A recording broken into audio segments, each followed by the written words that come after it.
Investor summit को लेकर UAE के दौरे पर सीएम पुष्कर सिंह धामी। सीएम ने निवेशकों के साथ की बैठक, मंदिर में की कार सेवा। कैबिनेट मंत्री डॉक्टर धन सिंह से रावत से रहे मौजूद।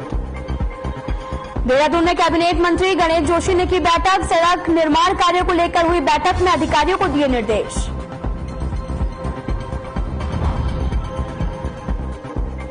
इन्वेस्टर समिट को लेकर प्रदेश में तैयारियां जारी, सफाई पर दिया जा रहा विशेष ध्यान। महापौर ने कहा समिट से बढ़ेगा रोजगार का साधन।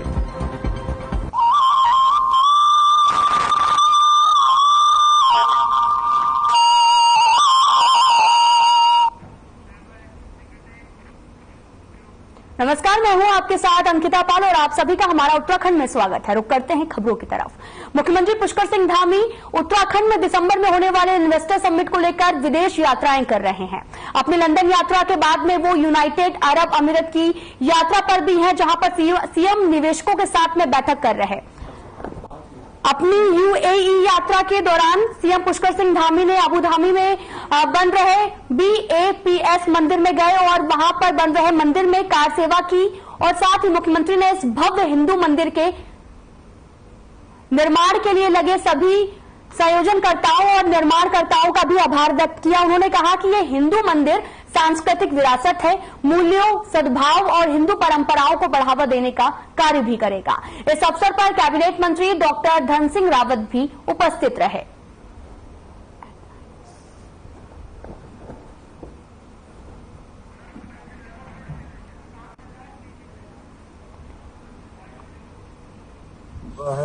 बहुत ही अद्भुत है और पूरे हिंदू धर्म को यहाँ पर स्थापित किया जाने का काम, उस मंदिर के निर्माण का काम हम सब के लिए बहुत ही गौरव से क्षण है। और निश्चित रूप से यहाँ पर आकर मैं समझता हूँ भगवान की कृपा से हम यहाँ पहुंचे हैं। मैं इस अवसर पर सभी निर्माणकर्ताओं को, सभी इसका संयोजनकर्ताओं को, प्रमुख स्वामी जी महाराज को नमन करता हूँ। साथ ही हमारे आदरणीय प्रधानमंत्री मोदी जी का कि उनकी प्रेरणा से भी इस मंदिर का काम हो रहा है और उन्हीं के कर कमलों से आगे ये मंदिर का जो शिला पूजन से लेकर यहाँ पर इसके उद्घाटन का भी जो है कार्यक्रम होना है।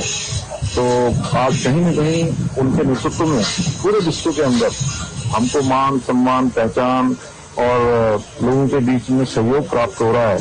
ये उनका करिश्माई नेतृत्व है, उनका भी हम आभार व्यक्त करते हैं।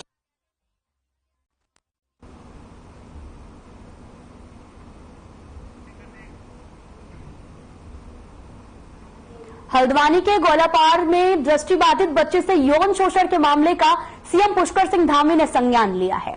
सीएम ने प्रदेश में संचालित आवासीय शैक्षणिक संस्थाओं के सघन निरीक्षण के निर्देश भी दिए और इसी क्रम में अपर मुख्य सचिव राधा रतूड़ी ने भी समस्त जिलाधिकारियों और वरिष्ठ पुलिस अधीक्षक को कार्रवाई के लिए निर्देशित किया है। आपको बता दें कि दृष्टिबाधित बच्ची के यौन शोषण के आरोप में पुलिस ने national association for the blind Nawadkheda के महासचिव और संचालक श्याम धनक को गिरफ्तार भी कर लिया है। वहीं शिक्षा महानिदेशक बंशीधर तिवारी ने भी प्रकरण की निंदा करते हुए कहा, किसी बच्चे के साथ किसी भी तरह का दुर्व्यवहार या फिर यौन शोषण जैसा गंभीर मामला दोबारा न हो, इसके लिए मुख्यमंत्री ने दिशा निर्देश भी जारी किए हैं।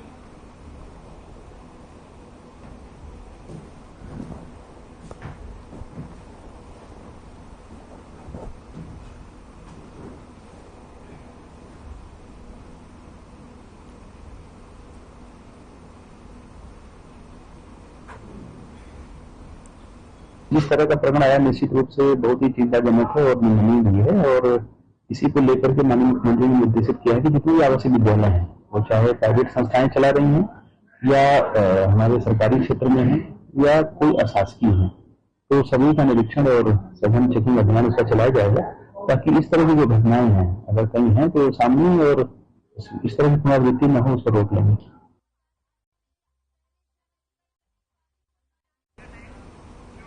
राजधानी देहरादून में दिसंबर महीने में होने वाले इन्वेस्टर समिट को लेकर तैयारियां तेज हो गई हैं। संबंधित सभी विभागीय अधिकारी ग्लोबल इन्वेस्टर समिट के सफल आयोजन के लिए निरंतर तैयारी करने की कवायद में जुटे हुए हैं। मसूरी देहरादून विकास प्राधिकरण देहरादून के सौंदर्यीकरण के कार्यों को भी कर रहा। साथ ही MDDA के उपाध्यक्ष बंशीधर तिवारी ने बताया कि ग्लोबल इन्वेस्टर्स समिट के लिए राजधानी देहरादून की करीब 111 किलोमीटर लंबे मार्गों का सौंदर्यीकरण किया जाएगा और इसके लिए प्राधिकरण ने करीब 60 करोड़ के बजट का प्रावधान किया है। जहां तक सौंदर्यीकरण की बात है, तो पूरे शहर को हमने 13 मुख्य सड़कों को लिया है और उसमें घरों की पेंटिंग, उसके साइनेज, जो पार्क है पार्क को ठीक करना, जो फुटपाथ अगर कोई टूटे फूटे हैं उनको ठीक करना और जो डिवाइडर हैं उन पर भी हम लोग सौंदर्यीकरण का कार्य कर रहे हैं। तो लगभग पूरा शहर ही हम लोगों ने इसमें कवर किया हुआ है। आने वाले समय में आपको परिवर्तन दिखाई देगा।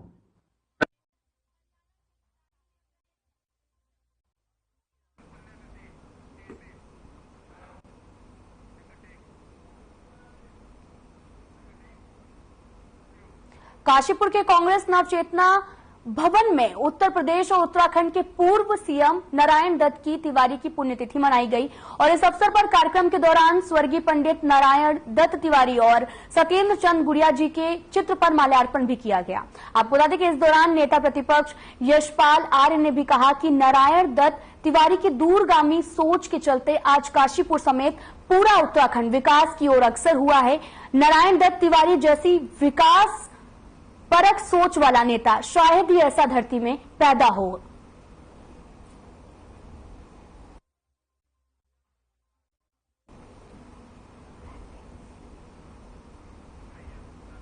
आज पुण्यतिथि है और इस उपलक्ष्य में उन्हें याद भी किया गया।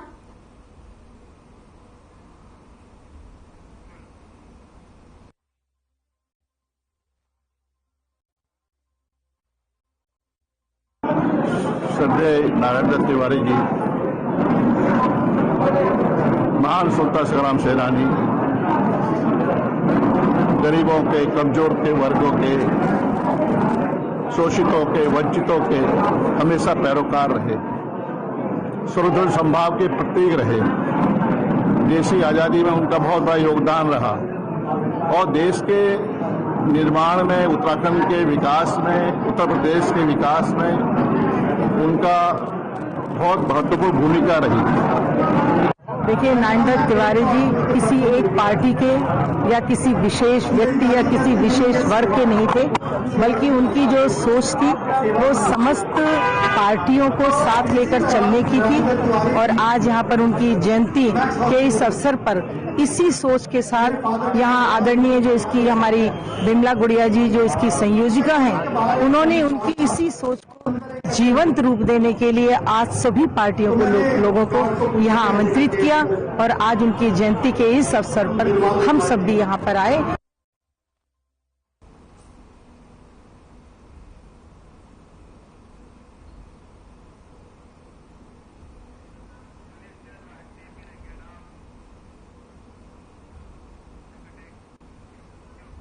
मसूरी विधानसभा क्षेत्र में सड़कों को दुरुस्त करने और नई परियोजनाओं के तहत बनने वाली सड़कों को लेकर कैबिनेट मंत्री गणेश जोशी ने अधिकारियों के साथ बैठक की। कैबिनेट मंत्री गणेश जोशी मसूरी विधानसभा क्षेत्र से विधायक हैं और वे अपने विधानसभा में सभी मूलभूत सुविधाओं को पहुंचाने के लिए लगातार अधिकारियों के साथ बैठक भी कर रहे हैं। क्षेत्र की कई सड़कों को लेकर कैबिनेट मंत्री गणेश जोशी ने अधिकारियों को कई निर्देश भी दिए हैं और जिन सड़कों का निर्माण कार्य चल रहा उनको लेकर उन्होंने अधिकारियों से फीडबैक भी मांगा।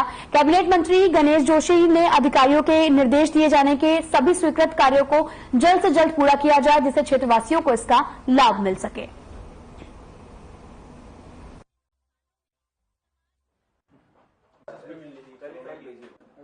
जो कई दिनों से लंबित हैं, जैसे 11 धनौल्टी मोटर मार्ग, उसको बनने के बाद धनौल्टी की दूरी कम से कम 35-40 किलोमीटर कम हो जाएगी। इसी प्रकार बालागंज चामुसारी मोटर मार्ग, इसी प्रकार मेरे क्षेत्र की कई पुल व अन्य सड़कों की जो काफी दिनों से लंबित है। इसी प्रकार सहजधारा में एक बाईपास मार्ग, क्योंकि वहां पर जाम लगता है, बड़ा रोड जो है बाईपास की, इन सारे काम की सुरक्षा मैंने यहाँ पे की है। और एक क्योंकि 2019 से मैं इसका शिलान्यास कर चुका हूं,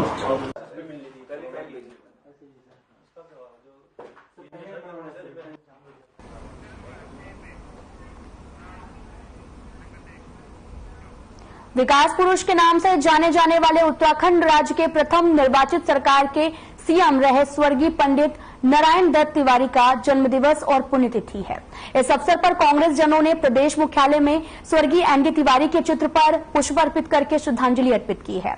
आपको बता दें कि इस कार्यक्रम में काफी लोग भी मौजूद रहे। कांग्रेस पार्टी के महानगर अध्यक्ष जसविंदर गोगी का कहना है कि प्रदेश में एनडी तिवारी की दूरगामी सोच के परिणाम स्वरूप राज्य में औद्योगिक क्षेत्र को विकसित करके यहां पर नौजवानों को रोजगार देने के भी जो अवसर हैं वो हुए हैं। उन्होंने ये भी कहा कि एनडी तिवारी ने राज्य में विकास की बुनियाद डालते हुए 900 करोड़ की वार्षिक योजना का आकार बढ़ाकर 5000 करोड़ तक पहुंचाया है।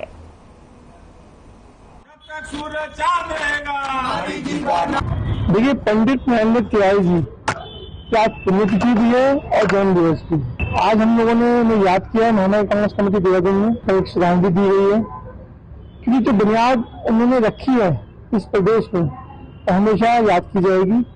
भले वो शेड्यूल के विद्यार्थी हो या युवाओं के लिए जो उन्होंने योजनाएं बनाई हैं। और एनडी तिवारी मात्र उत्तराखंड के नहीं, वो पूरे देश के बहुत बड़े नेता थे। तिवारी जी का जो राजनीतिक जीवन है, जिस प्रकार से उन्होंने राष्ट्रीय स्तर पर, उत्तर प्रदेश के स्तर पर हमें प्रतिनिधित्व दिया, जो उनकी विकास के प्रति एक दृष्टि थी, उनके समाज के प्रति एक दृष्टि थी, और जिस तरीके से उन्होंने उत्तराखंड के प्रथम मुख्यमंत्री के रूप में इस राज्य को जिस तरीके से स्थापित किया, अगर मैं ये कहूँ कि आज जो उनका ही स्थापित किया हुआ है उसी से हम अपना काम चला पा रहे हैं, और कुछ बहुत नया उसके बाद अभी तक हम लोग जोड़ नहीं पाए हैं, तो ये गलत नहीं होगा।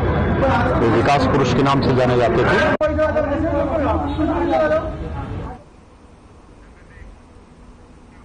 हल्द्वानी में अल्पसंख्यक आयोग के उपाध्यक्ष मजहर नईम नवाब ने कई विभागों के अधिकारियों के साथ समीक्षा बैठक की। इस दौरान अल्पसंख्यकों को मिलने वाले केंद्र और राज्य सरकार की योजनाओं का ब्यौरा भी लिया।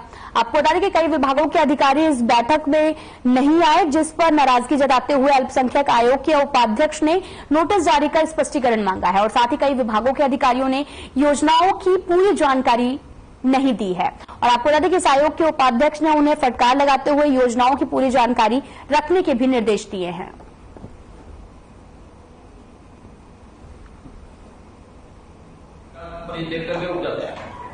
सरकार की योजनाएं हैं, चाहे वो भारत सरकार की हो, उत्तराखंड सरकार की योजनाएं हो, उन योजनाओं को हमने आज पूरी तरीके से उनका मॉनिटरिंग की है, उनको देखा है।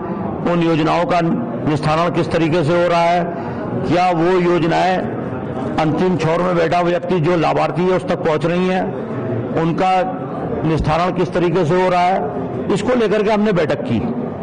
और ये अल्पसंख्यक से संबंधित नहीं, ये पूरी योजनाएं जो उत्तराखंड सरकार की हैं और भारत सरकार की हैं, उन योजनाओं का पूरी तरीके से आज समीक्षा बैठक की गई है।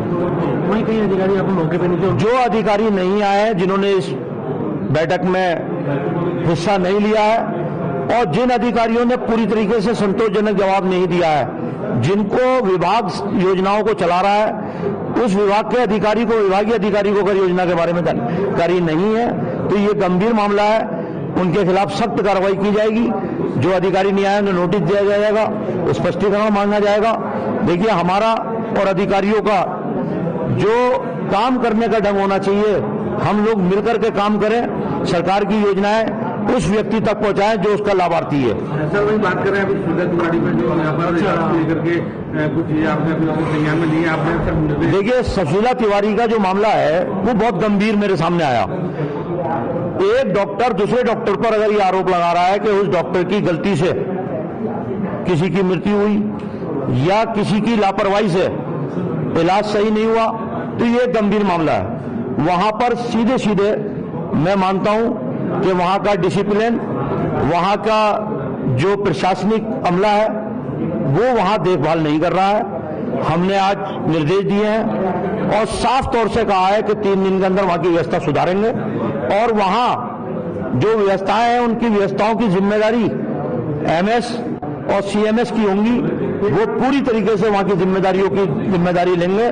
आज हमने इसके लिए निर्देश दिए हैं और जल्दी इसका निरीक्षण भी किया जाएगा, और इसको पूरी तरीके से जो वहां कमियां हैं वो सरकार के समक्ष रखते हुए उन कमियों को पूरा किया जाएगा। प्रशासन के द्वारा यहाँ पर कुछ मदरसों में यहाँ पर एक कार्रवाई भी की गई थी। देखिए, मदरसों का मामला जो है वो सरकार गंभीरता से ले रही है और हमने भी इसको गंभीरता से लिया है।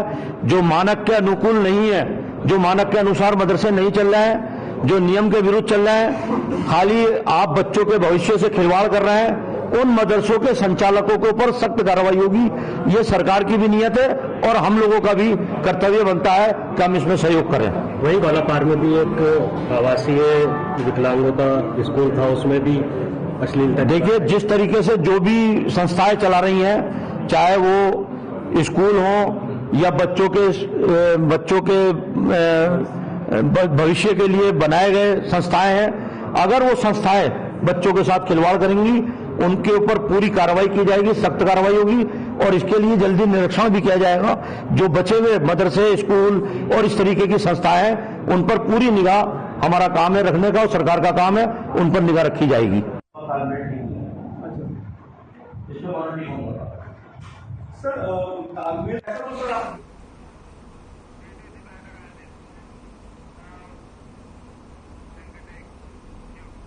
अल्मोड़ा के हवालबाग विकास खंड में बीटीसी और ग्राम प्रधानों की बैठक का आयोजन हुआ, जिसमें विकास खंड में आए बीटीसी मेंबर और ग्राम प्रधानों के विद्युत, पानी, कृषि के साथ में आपदा के मुद्दों को मुख्य विकास अधिकारी के सामने उठाया गया। आपको बता दें कि इस बैठक का जुट कफून के क्षेत्र में पंचायत सदस्यों और ग्राम प्रधानों ने बहिष्कार भी किया। आपको बता दें कि जिसमें उन्होंने कहा कि उनकी मांगों और प्रस्तावों पर विभागीय अधिकारी अनदेखी कर रहे हैं और साथ ही उन्होंने ये भी कहा कि बैठक में मुख्य विकास अधिकारी ने कहा है कि विद्युत की अधिक समस्या, जिसका निराकरण के लिए विभागीय अधिकारियों को निर्देश दिए गए।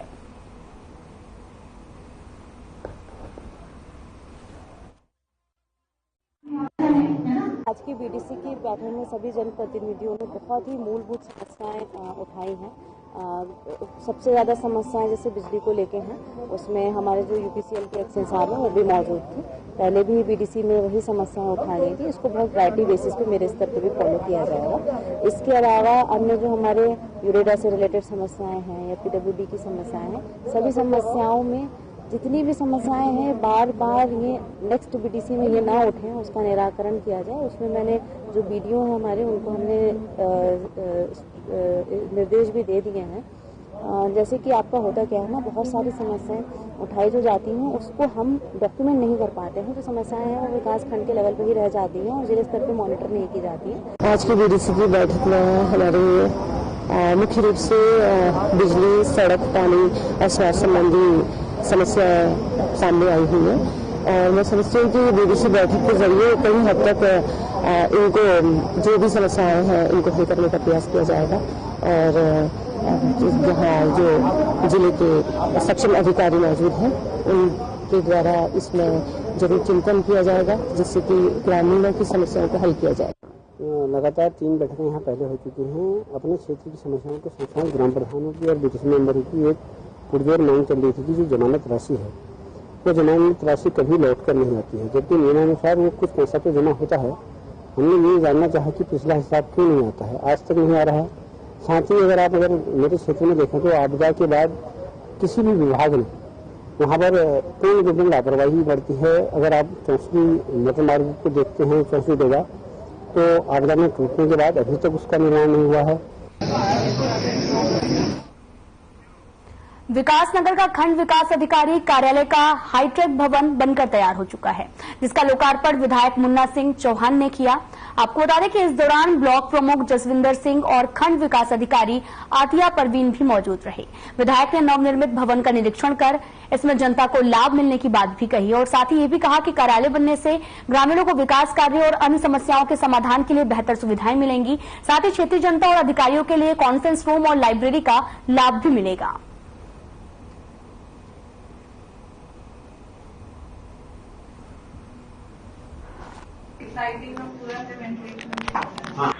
यहाँ पर ये बहुत शानदार विकासखंड का इंफ्रास्ट्रक्चर तैयार हुआ है। इसके लिए सभी इस विकासखंड के जनप्रतिनिधियों को बहुत बहुत बधाई।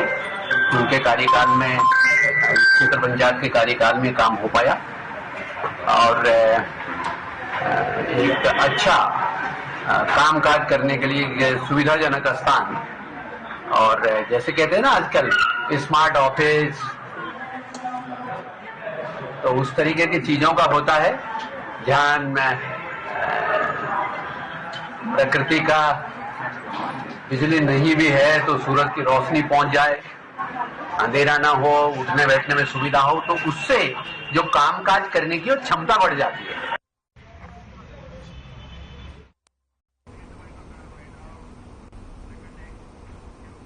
राजधानी में नकली दवाओं को लेकर प्रशासन अलर्ट मोड पर है। आपको बता दें कि औषधि विभाग ने अपनी विजिलेंस को सक्रिय कर आम लोगों के लिए टोल फ्री नंबर जारी किया है। आपको बता दें कि ड्रग कंट्रोलर ताजबर जग्गी ने बताया कि टोल फ्री नंबर पर कोई भी व्यक्ति नकली दवाओं से जुड़ी शिकायत दर्ज करवा सकता है, और इसके साथ ही ड्रग कंट्रोलर ने आदेश भी जारी कर सभी औषधि और वरिष्ठ औषधि निरीक्षक और गढ़वाल कुमाऊं की लाइसेंसिंग अथॉरिटी को भी आवंटित क्षेत्र में दवाओं की गुणवत्ता की जांच करके रिपोर्ट देने के लिए कहा है। उन्होंने ये भी जानकारी दी कि कई बार आदेश के बावजूद कई अफसर इसकी रिपोर्ट नहीं दे पाते, उन्हें लापरवाही मानकर कड़ी कार्रवाई की जाए।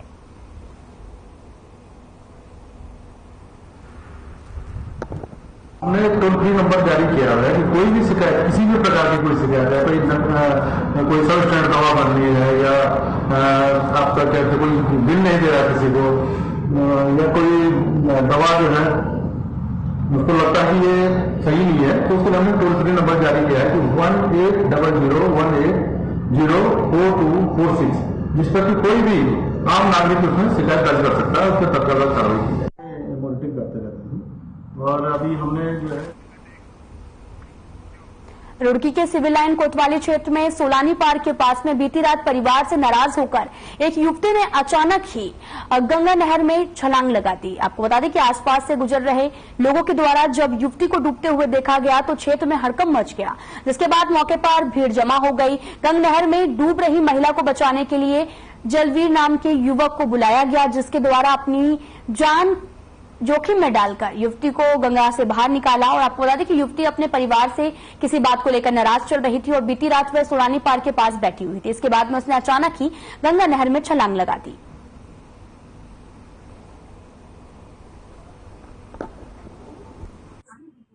साढ़े 8 बजे अरे घर से लड़ते आई थी, अपने परिजन से लड़ाई हुई थी कि 12:30 बजे के लड़ाई हुई थी, घर से आपस में लड़ाई हुई थी। इसके घर वाले थे, 2 दोस्त थे, वो आए थे और मुझसे फोटो दिखाते पूछे भी है। तब उनसे दोस्तों ने पूछा, तभी रुक के बच गए थे नहर पे, उन्होंने तो कूद दिया है, तभी से निकाला उन्होंने। तब देखा तो वो लड़की वही थी। इधर पे पुलिस वालों को बुलाया थाने से और सिविल लाइन थाने पहुंचा दी। राजभवन में आरटीआई की 18वीं वर्षगांठ का कार्यशाला का आयोजन हुआ।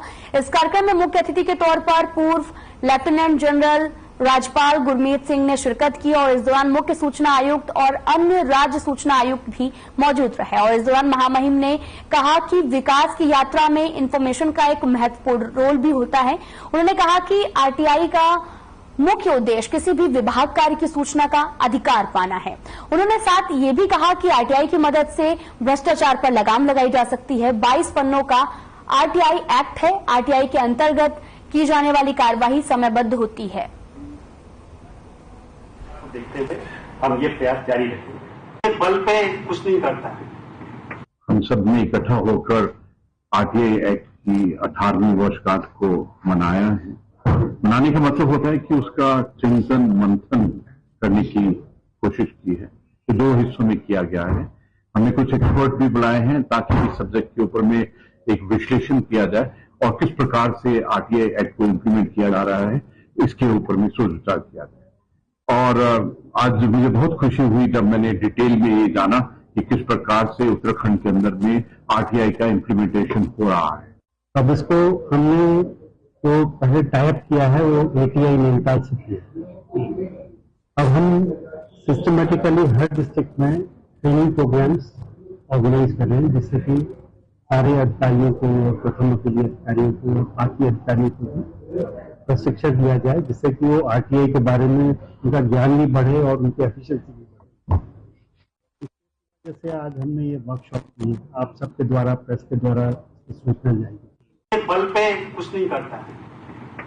कानून को जो इन्फोर्स करता है सर जब से मैंने होश संभाला तो समाज सेवा का मन में, और मुझे ऐसा लगता है कि ये जो फिलहाल इस बुलेटिन में इतना ही। नमस्कार।